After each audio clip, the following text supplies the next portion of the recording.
Assalamualaikum warahmatullahi wabarakatuh.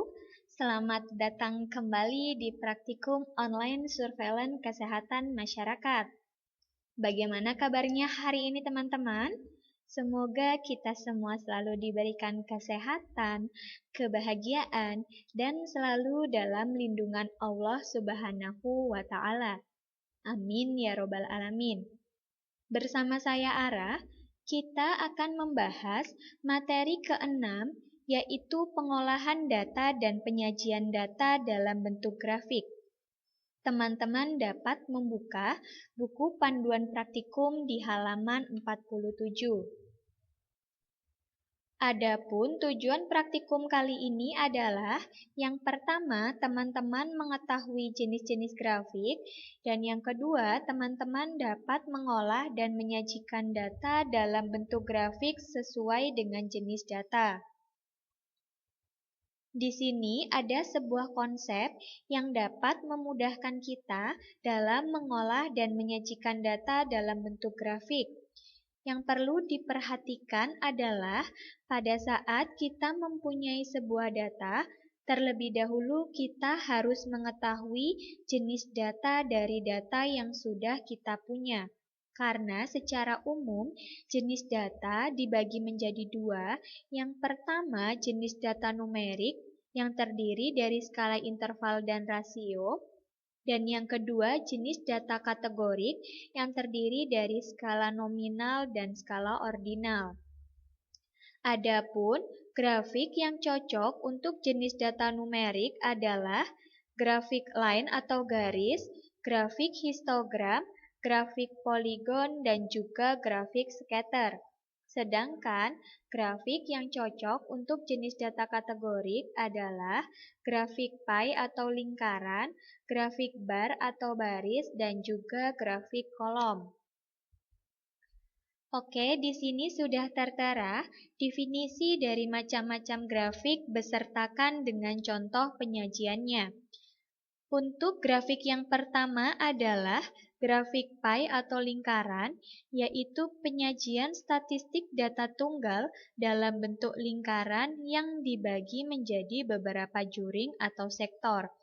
Grafik pie atau lingkaran biasanya digunakan untuk menyajikan rasio jenis kelamin antara laki-laki dan perempuan pada suatu kasus. Kedua, ada grafik kolom atau batang, yaitu grafik yang menunjukkan perubahan data dalam periode tertentu atau menggambarkan perbandingan antar beberapa item. Grafik kolom biasanya digunakan untuk menyajikan gambaran 10 penyakit menular maupun gambaran 10 penyakit tidak menular dan lain sebagainya. Ini hanya sebagai contoh dalam penyajian.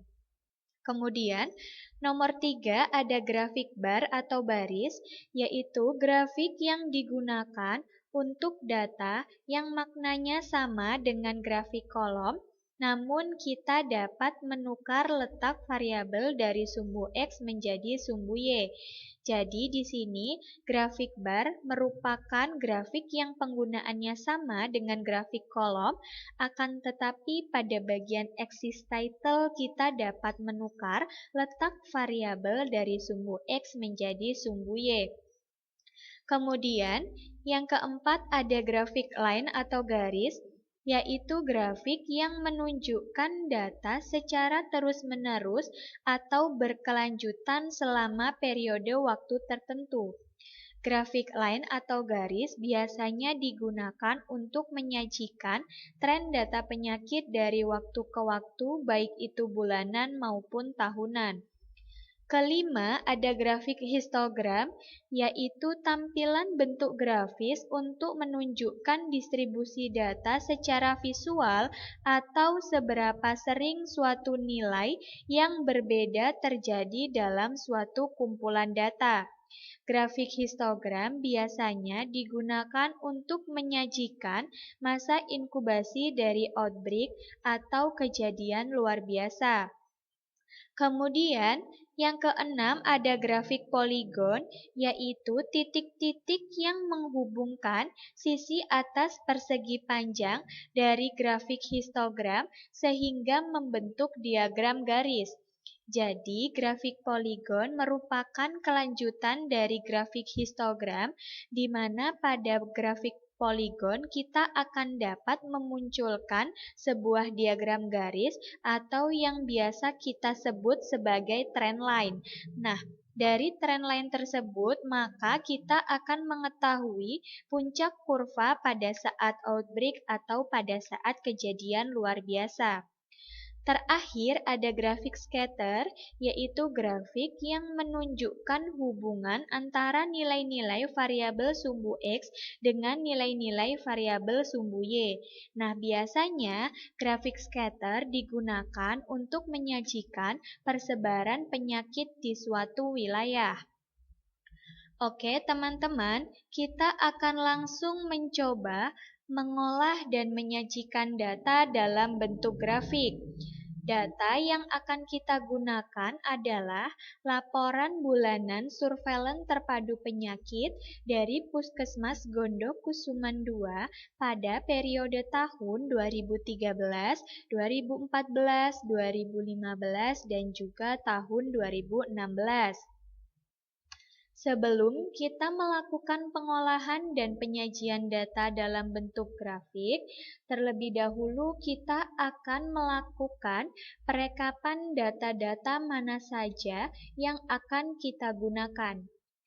Hal ini dikarenakan data yang tertera pada laporan bulanan surveillance terpadu penyakit lumayan cukup banyak, yang terdiri dari beberapa penyakit menular dan juga beberapa penyakit tidak menular, sehingga kita perlu melakukan perekapan data agar mempermudah pada saat pengolahan dan penyajian data dalam bentuk grafik. Adapun data yang akan kita gunakan adalah data yang sudah diberi tanda warna kuning yang terdiri dari 5 penyakit menular, yaitu kolera, tifus perut klinis, diare berdarah atau disentri, diare, dan juga TBC paru. Tentunya kelima penyakit menular ini akan kita olah dari mulai tahun 2013, 2014, 2015, dan juga tahun 2016. Oke. Di sini sudah dipindahkan rekapan data untuk kelima penyakit menular pada STP 2013 sampai dengan STP 2016. Cara untuk memindahkan data akan kita contohkan pada pemindahan data jumlah laki-laki di tahun 2013 pada kasus kolera.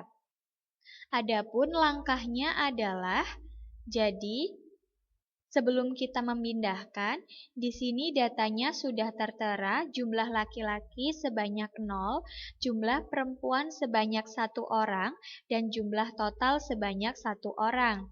Nah, untuk memindahkan jumlah data laki-laki pada kasus kolera di tahun 2013, langkahnya terlebih dahulu kita hapus datanya. Kemudian klik sama dengan, lalu klik buka kurung, kemudian arahkan kursor pada STP 2013. Mengapa? Karena kita akan memindahkan data di tahun 2013. Kemudian, jika sudah cari penyakit kolera, lalu kita cari pada bagian jumlah laki-laki berdasarkan dengan total kasus baru. Jadi di sini jumlah laki-laki sudah tertera 0, kemudian jumlah perempuan sebanyak 1 orang dengan total kunjungan sebanyak 1 orang. Nah, data yang diberi warna fuksia inilah yang akan kita rekap seperti itu. Nah, karena tadi kita akan memindahkan jumlah laki-laki pada kasus kolera di tahun 2013, maka langkahnya kita klik pada bagian jumlah laki-laki. Pastikan selnya sudah aktif, kemudian klik tutup kurung, lalu kita klik enter. Nah, ini tutup kurung ya teman-teman, kemudian kita klik enter. Maka secara otomatis angkanya akan langsung muncul. Begitu selanjutnya, untuk pemindahan data-data pada penyakit-penyakit yang lainnya pada tahun 2013 dan tahun 2016 menggunakan langkah yang sama. Adapun tujuan pemindahan data dengan langkah seperti ini adalah untuk meminimalisir terjadinya human error atau kesalahan dalam pemindahan data. Sehingga diharapkan data yang kita pindahkan dari satu sheet ke sheet yang lainnya tidak mengalami perubahan atau datanya tetap. Seperti itu ya teman-teman. Oke, untuk grafik yang pertama, kita akan mencoba membuat grafik pie atau lingkaran, di mana grafik pie atau lingkaran adalah grafik yang cocok untuk jenis data kategorik. Untuk grafik pie, kita akan mencoba menyajikan perbandingan rasio antara laki-laki dan perempuan pada kasus diare di tahun 2016. Nah, langkahnya adalah kita blok pada bagian jumlah laki-laki dan perempuan, kemudian kita klik menu insert, lalu kita pilih grafik yang cocok, yaitu grafik pie. Pastikan teman-teman memilih pada bagian 2 dimensi. Nah, jika sudah, maka akan muncul tampilan seperti ini. Kita akan menyajikan grafik ini menjadi lebih informatif agar dapat memudahkan pembaca dalam memahami isi grafik yang akan kita sajikan. Tentunya, untuk merubah grafik ini menjadi lebih informatif, kita perlu menambahkan komponen-komponen pada grafik, seperti contohnya judul grafik, kemudian keterangan yang perlu terdapat dalam grafik, atau bahkan pemunculan data label di dalam isi grafik. Nah, untuk itu kita dapat menggunakan 3 menu utama, yaitu menu desain, kemudian menu layout, dan juga menu format. Untuk menu desain, kita dapat menambahkan keterangan laki-laki maupun perempuan pada kasus ini. Seperti itu. Jadi di sini nanti kita akan membedakan dari kedua warna ini, yang mana yang laki-laki dan yang mana yang perempuan. Kemudian untuk menu layout, kita dapat menambahkan komponen judul dengan mengklik chart title. Jadi chart title digunakan untuk menambahkan keterangan judul. Kemudian untuk axis title digunakan untuk menambahkan keterangan pada sumbu X maupun pada sumbu Y. Kemudian ada data label digunakan untuk memunculkan label atau data di dalam isi grafik. Kemudian data table hampir sama fungsinya dengan data label, akan tetapi untuk peletakan posisi dari data table akan berbeda. Biasanya data table cenderung berada di bagian bawah sumbu X seperti itu. Kemudian menu format digunakan untuk merubah warna dari grafik yang akan kita sajikan seperti itu. Jadi untuk memberikan atau merubah keterangan warna bisa pada menu format. Oke, kita akan langsung menambahkan keterangan yang pertama, yaitu klik menu desain, kemudian klik select data, kemudian pada bagian horizontal kategori axis label, klik menu edit, blok pada bagian laki-laki dan perempuan di kasus 2016. Kemudian oke. Nah, jika sudah, maka di sini sudah muncul keterangan warna biru sebagai laki-laki dan warna merah digunakan untuk perempuan. Seperti itu. Kemudian kita juga dapat menambahkan komponen judul pada menu layout dengan mengklik chart title. Nah, untuk judulnya adalah grafik 1,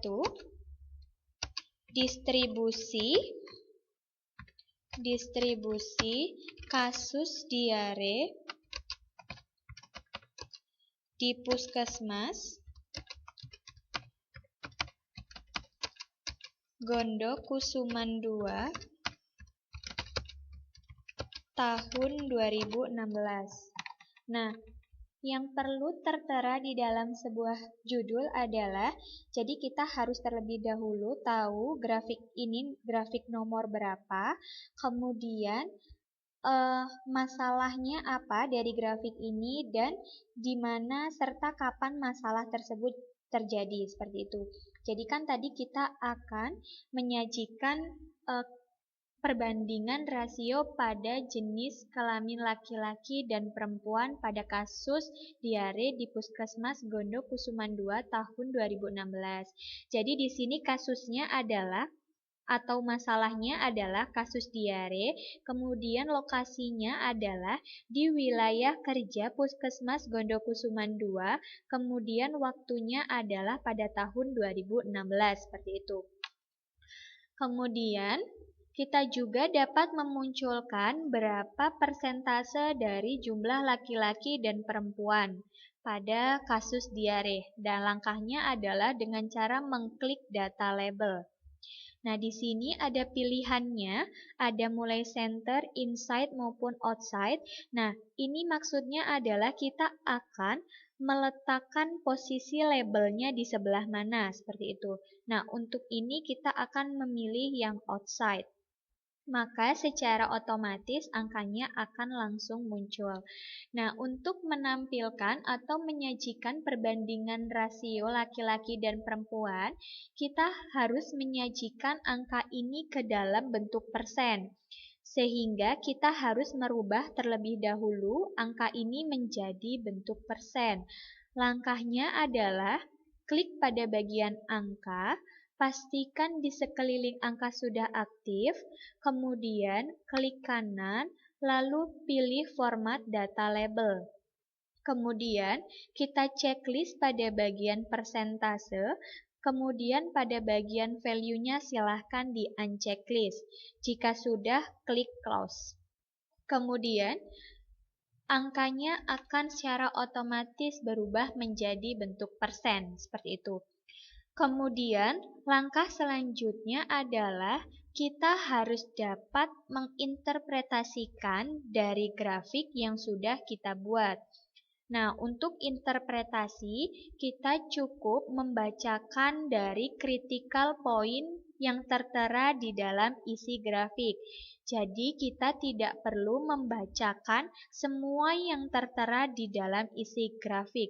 Cukup critical point-nya saja, seperti itu. Untuk interpretasi dari grafik ini adalah berdasarkan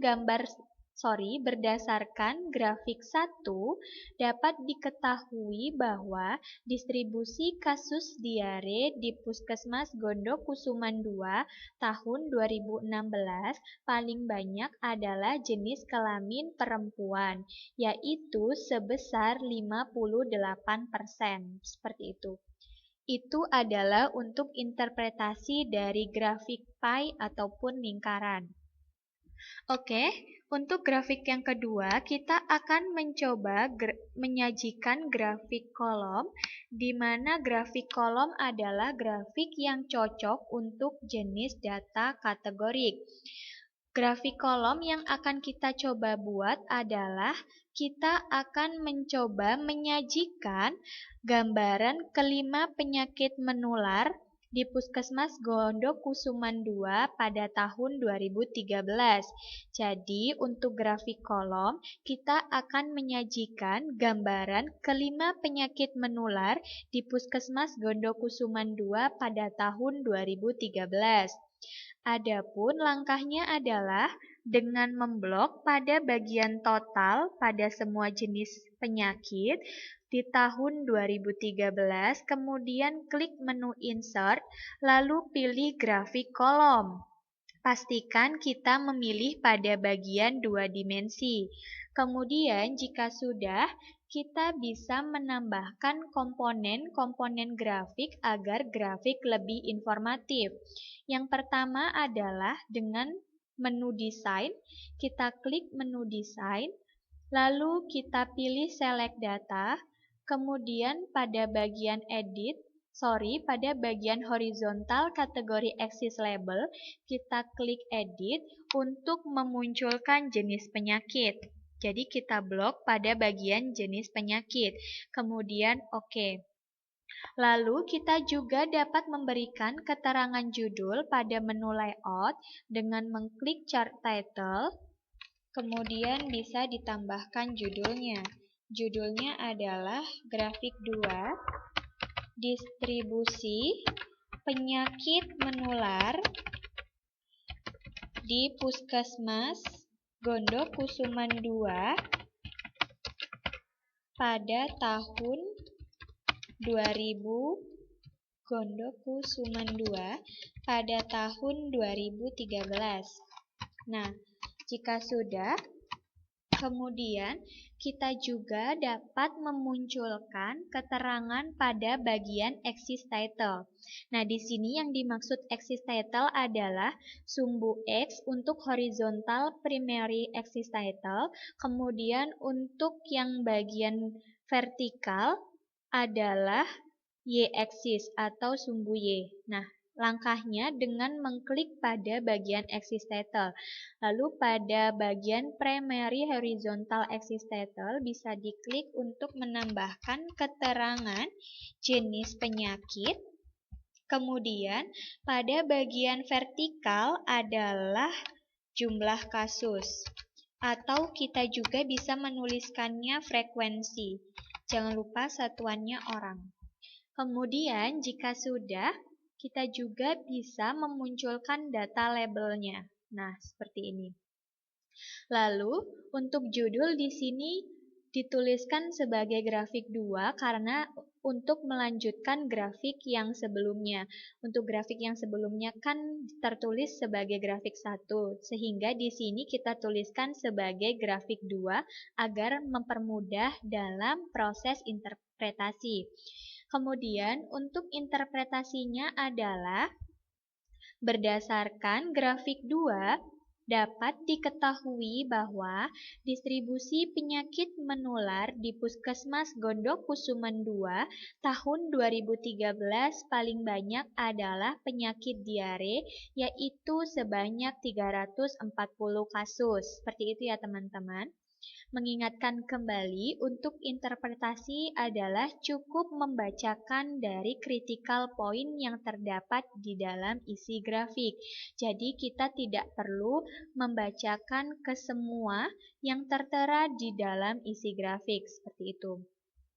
Oke, next untuk grafik yang ketiga, kita akan mencoba membuat grafik bar atau grafik baris. Di mana grafik bar atau grafik baris adalah grafik yang cocok untuk jenis data kategori. Kemudian, grafik bar atau grafik baris ini adalah grafik yang penggunaannya sama dengan grafik kolom, akan tetapi pada bagian axis title kita dapat merubah dari mulai sumbu X menjadi sumbu Y. Nah, untuk grafik bar atau grafik baris, kita akan mencoba menyajikan gambaran kelima penyakit menular di Puskesmas Gondokusuman 2 pada tahun 2016. Seperti itu. Nah, hampir sama ya teman-teman jika tadi untuk grafik yang kolom pada tahun 2013, untuk grafik yang bar kita gunakan data pada tahun 2016. Adapun langkahnya adalah dengan memblok pada bagian total, lalu kita pilih menu insert, lalu pilih grafik bar atau grafik baris. Pastikan kita memilih pada bagian 2 dimensi. Nah, jika sudah, kita dapat menambahkan keterangan grafik agar grafik informatif. Untuk keterangan yang pertama adalah klik menu desain, lalu pilih select data, pada bagian horizontal kategori axis label kita klik edit untuk menambahkan jenis penyakit. Kemudian di OK, lalu pada menu layout kita dapat menambahkan judul dengan mengklik chart title. Nah, judulnya adalah grafik 3, distribusi penyakit menular di Puskesmas Gondokusuman II tahun 2016. Nah, jika sudah, kita dapat merubah atau memberikan keterangan pada bagian axis title dengan cara klik axis title, kemudian primary horizontal axis title adalah sebagai jumlah kasus dengan satuan orang, kemudian pada bagian vertikal adalah sebagai jenis penyakit. Kemudian, jika sudah, jangan lupa memunculkan data label di dalam isi grafik, seperti itu. Nah, untuk interpretasinya adalah berdasarkan grafik 3, dapat diketahui bahwa distribusi penyakit menular di Puskesmas Gondokusuman II pada tahun 2013 paling banyak adalah penyakit diare, yaitu sebanyak 217 kasus, seperti itu. Nah, di sini kita dapat membedakan antara grafik kolom dan juga grafik bar yang sudah kita buat. Nah, untuk grafik kolom, kita pindahkan terlebih dahulu grafiknya. Nah, di sini untuk grafik kolom adalah grafik yang ada di sebelah kiri, kemudian untuk grafik bar adalah grafik yang ada di sebelah kanan. Nah, maksud dari kata tadi kan penggunaan data untuk grafik bar dan grafik kolom sama. Akan tetapi pada bagian axis title kita dapat menukar dari sumbu X menjadi sumbu Y. Jadi di sini maksudnya teman-teman. Pada bagian axis title, coba diperhatikan dari kedua grafik ya. Untuk yang grafik bar, pada bagian axis title di bawah di bagian sumbu X adalah sebagai jumlah kasus, sedangkan di bagian sumbu Y adalah sebagai jenis penyakit. Sedangkan pada grafik kolom, di bagian sumbu X adalah jenis penyakit, sedangkan di bagian sumbu Y adalah jumlah kasus. Nah, ini adalah perbedaan yang dapat dilihat dari grafik bar dan juga grafik kolom. Akan tetapi untuk penggunaan datanya atau makna dalam grafik kolom dan grafik bar sama. Seperti itu ya teman-teman. Oke, next kita akan mencoba membuat grafik yang keempat, yaitu grafik line atau grafik garis. Di mana grafik line atau grafik garis adalah grafik yang cocok untuk jenis data numerik. Di sini kita akan mencoba menyajikan gambaran kasus penyakit menular di Puskesmas Gondokusuman II tahun 2013 sampai dengan tahun 2016. Di sini terdapat 3 kasus menular, yaitu tifus, disentri, dan juga diare, dari mulai tahun 2013 sampai dengan tahun 2016.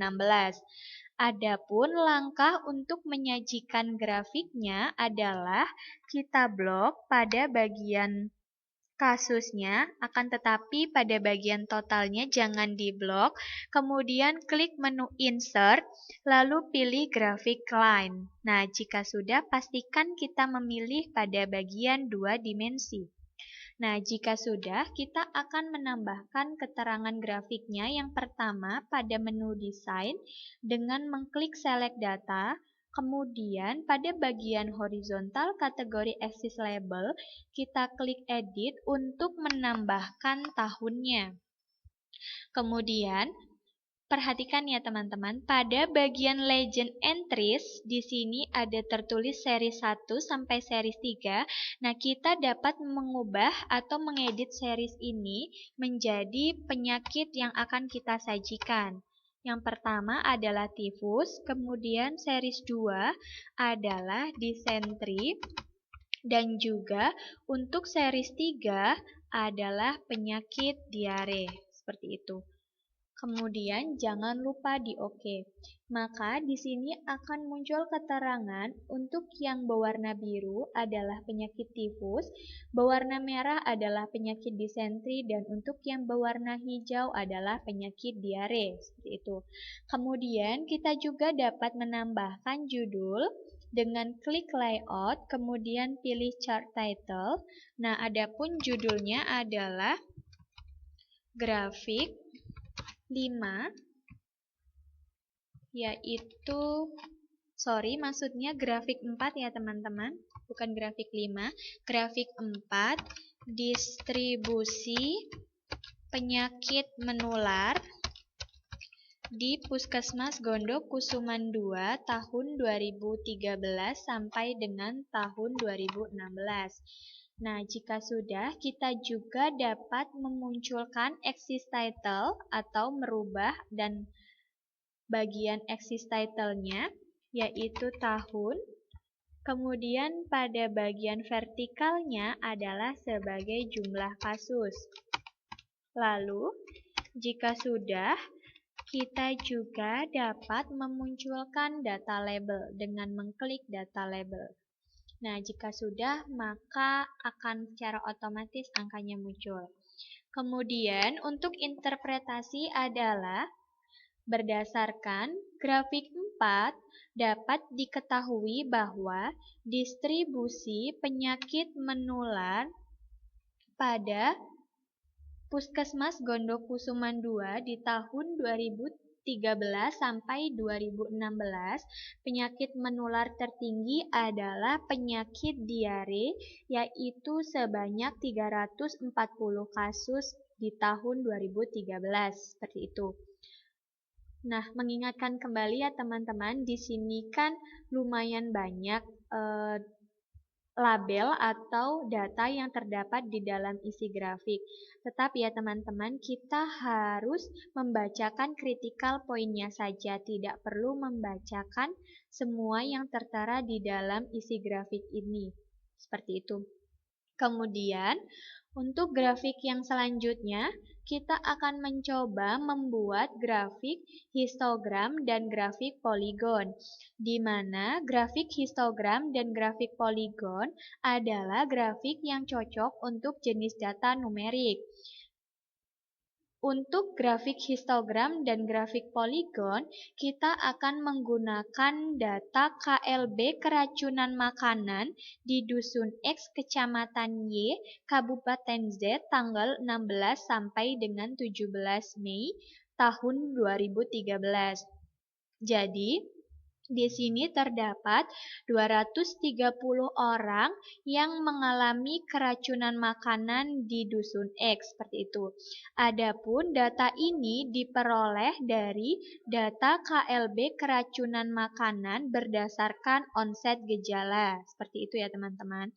Nah, di sini contohnya, jadi untuk melakukan perekapan ini dari data yang masih belum direkap ini, contohnya semisal di onset gejala jam 19 tanggal 16, di sini terdapat 5 orang atau 5 kasus. Jadi maksudnya di sini 5 kasus ini diperoleh dari data onset gejala. Jadi kita menghitung atau mencari satu-satu orang atau responden yang mengalami onset gejala jam 19 tanggal 16, seperti itu. Nah, semisal nanti dari onset gejala ini, orang yang mengalami onset gejala pada jam 19, jam 16 ditemukan 5, maka kita tuliskan di bagian jumlah kasus sebanyak 5, seperti itu. Begitu selanjutnya untuk onset gejala di jam berbeda dan tanggal yang berbeda, langkahnya sama. Jadi kita harus memilah satu-satu datanya, seperti itu ya teman-teman. Kemudian Di sini, langkahnya untuk menyajikan grafik histogram adalah kita blok pada bagian jumlah kasus, kemudian kita pilih menu Insert, lalu kita pilih grafik histogram. Nah, akan tetapi di sini tidak ada grafik histogram. Nah, sebenarnya grafik histogram dibuat dari grafik kolom. Nah, jadi kita memilih grafik kolom. Kemudian, jika sudah, langsung bisa ditambahkan keterangannya. Untuk bagian desain, klik Select Data. Pada bagian horizontal kategori Axis Label, klik Edit, kita dapat menambahkan onset gejala, seperti itu. Nah, di sini onset gejala maksudnya adalah waktu munculnya gejala. Jadi, di sini setelah responden mengkonsumsi makanan, kemudian responden mengalami gejala. Itulah yang dimaksud dengan onset gejala. Kemudian, untuk menu layout, kita bisa menambahkan chart title. Nah, chart title-nya adalah grafik 5. Grafik 5 adalah distribusi KLB, keracunan makanan di Dusun X, Kecamatan Y, tanggal 16 sampai 17 Mei. Nah, jika sudah, kita juga bisa memberikan keterangan Axis Title. Klik Axis Title. Untuk yang horizontal adalah sebagai onset gejala. Kemudian, pada bagian vertikal adalah sebagai jumlah kasus.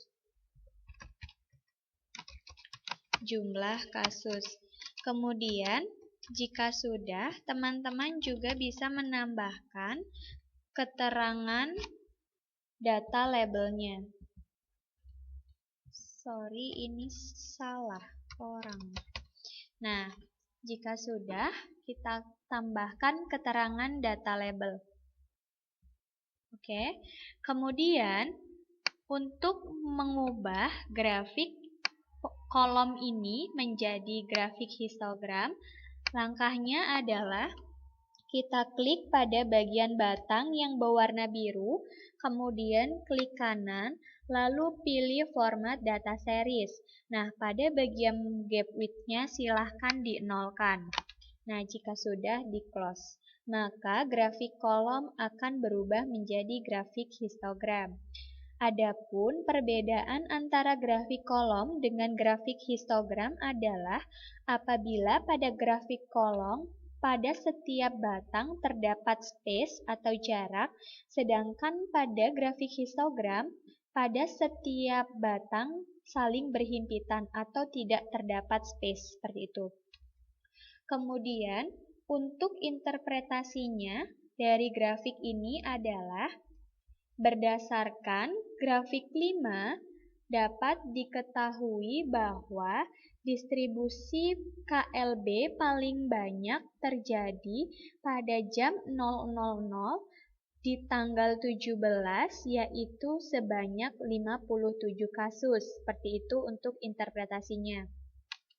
Kemudian, selain interpretasi dari critical point, karena data yang kita gunakan adalah data KLB, maka terdapat beberapa informasi yang dapat ditambahkan, yaitu terkait dengan masa inkubasi, baik itu masa inkubasi terpendek dari KLB keracunan makanan ini, maupun masa inkubasi terpanjang dan juga masa inkubasi rata-rata.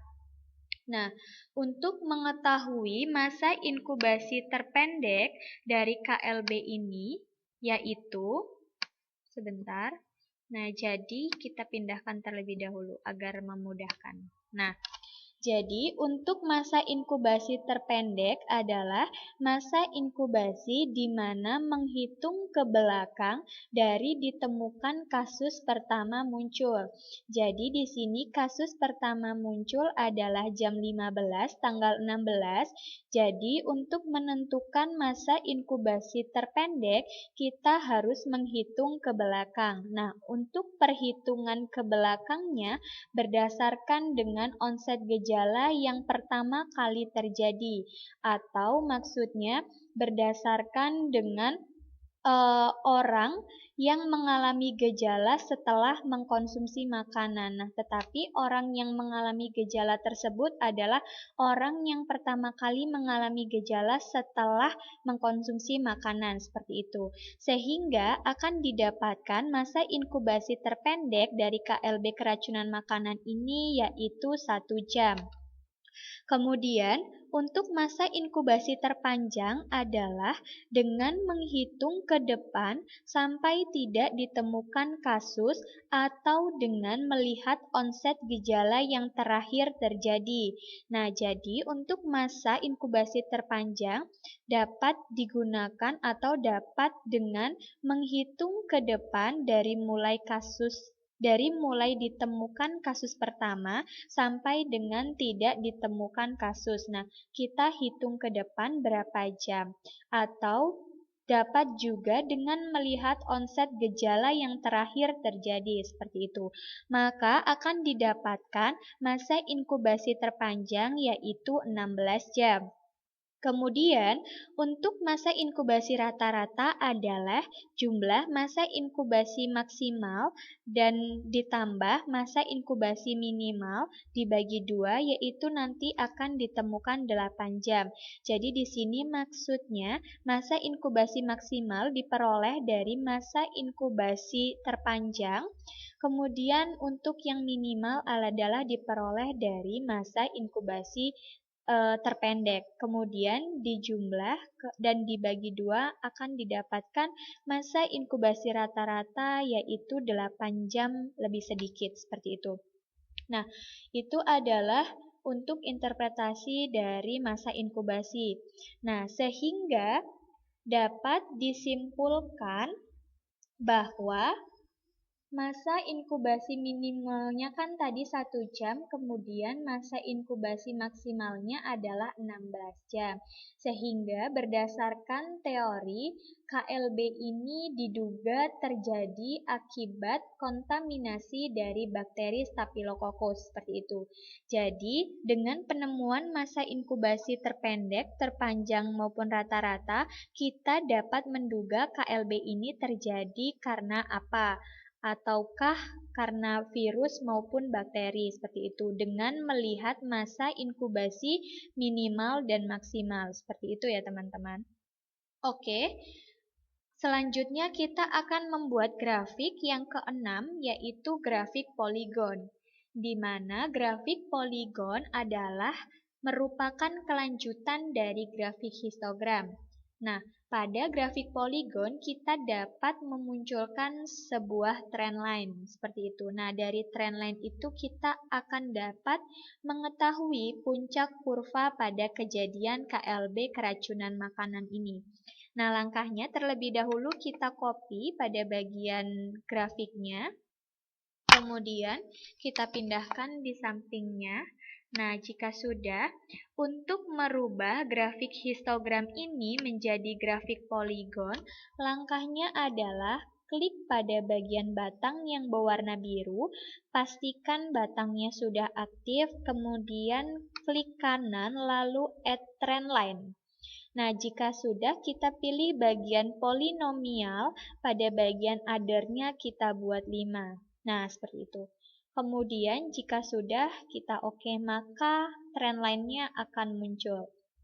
Untuk interpretasinya adalah, jadi kita ganti terlebih dahulu ya. Berdasarkan grafik 6, dapat diketahui bahwa puncak kasus KLB keracunan makanan di dusun X terjadi pada jam 000 di tanggal 17, yaitu sebanyak 57 kasus, seperti itu. Kemudian, selain dari interpretasi critical point, kita juga dapat melihat kurva dari KLB ini, seperti itu. Jadi, untuk kurva dari grafik ini adalah merupakan tipe common source. Nah, apa itu bentuk atau tipe kurva common source dapat teman-teman pelajari lebih lanjut pada mata kuliah investigasi wabah di semester 7 pada peminatan epidemiologi. Seperti itu. Oke teman-teman, di sini kita sudah selesai menyajikan ke-6 grafik. Kemudian kita akan memindahkan grafik ini ke dalam bentuk Word, seperti itu. Nah, untuk memindahkannya, langkahnya nanti tinggal diklik kanan, lalu dipilih copy pada bagian grafiknya, kemudian dibuka Microsoft Word-nya dan dipindahkan. Nah, akan tetapi untuk penyajian antara grafik yang ada di Excel dan di Word sedikit berbeda. Nah, di sini ya dapat dibedakan. Jadi, ini contohnya. Yang pertama adalah grafik pie atau lingkaran. Untuk yang di Excel tadi, pada bagian grafik pie, judulnya adalah terletak di bagian dalam grafik. Kita buka terlebih dahulu. Untuk grafik pie. Sedangkan, nah di sini ya teman-teman, jadi untuk yang di Excel kan judul grafiknya ada di dalam grafik. Akan tetapi, untuk penyajiannya di dalam Word, itu kita letakkan di bagian bawah. Kemudian perbedaannya lagi, pada tulisan grafik satunya nanti akan kita ganti atau kita ubah menjadi gambar 1. Gambar 1 jumlah kasus diare berdasarkan jenis kelamin di Puskesmas Gondo Kusuman 2 tahun 2016. Kemudian pastikan judul yang di dalam grafiknya sudah dihapus, seperti itu. Kemudian selanjutnya di bawahnya baru tertera interpretasi. Nah, interpretasinya adalah berdasarkan gambar 1 dapat diketahui bahwa jumlah kasus diare di Puskesmas Gondo Kusuman 2 paling banyak berjenis kelamin perempuan sebesar 58%, seperti itu. Jadi terdapat perbedaan untuk penyajian di Excel dan juga di Microsoft Word. Adapun penyajian untuk di Microsoft Word ini adalah penyajian sesuai dengan panduan skripsi di FKM UAD, sehingga kita dapat melatih ya teman-teman untuk dalam pembuatan grafiknya, seperti itu. Kemudian untuk grafik kolom sama, jadi di sini sudah tidak ada lagi judulnya di dalam grafik, akan tetapi judul sudah dipindahkan di bagian bawah, yaitu gambar 2 distribusi penyakit menular di Puskesmas Gondo Kusuman 2 tahun 2013. Kemudian di bagian bawahnya lagi tertera interpretasi. Interpretasinya adalah berdasarkan gambar 2 dapat diketahui bahwa distribusi penyakit menular di Puskesmas Gondo Kusuman 2 tahun 2013 paling banyak adalah penyakit diare sebanyak 340 orang, seperti itu. Nah, di sini ada catatan untuk interpretasi. Di gambar 2 di sini menggunakan kata sebanyak, sedangkan pada bagian yang gambar 1 menggunakan kata sebesar. Nah, perbedaan ini karena pada interpretasi gambar pertama angkanya ada dalam bentuk persen, sehingga kata yang tepat adalah sebesar. Sedangkan untuk interpretasi gambar yang kedua, angkanya tidak terdapat dalam bentuk persen, sehingga kita dapat menggunakan kata sebanyak. Seperti itu ya teman-teman. Jadi, kita dapat memilih kata yang tepat yang akan digunakan untuk interpretasi, seperti itu. Kemudian, untuk grafik yang ketiga adalah grafik bar atau baris. Sama, di sini tertera grafik, kemudian keterangan gambar tiganya, kemudian setelah itu interpretasi. Begitu selanjutnya untuk grafik line, kemudian juga untuk grafik histogram, dan juga untuk grafik poligon. Nah, seperti ini ya teman-teman. Oke, demikianlah langkah-langkah yang dapat digunakan untuk melakukan pengolahan dan penyajian data dalam bentuk grafik. Silahkan teman-teman dapat mencobanya sendiri, dan apabila mengalami kendala saat mencoba, dapat ditanyakan pada saat praktikum berlangsung. Oke teman-teman, terima kasih atas partisipasinya. Mohon maaf apabila ada salah kata. Saya akhiri, wabillahi taufiq wal hidayah. Wassalamualaikum warahmatullahi wabarakatuh.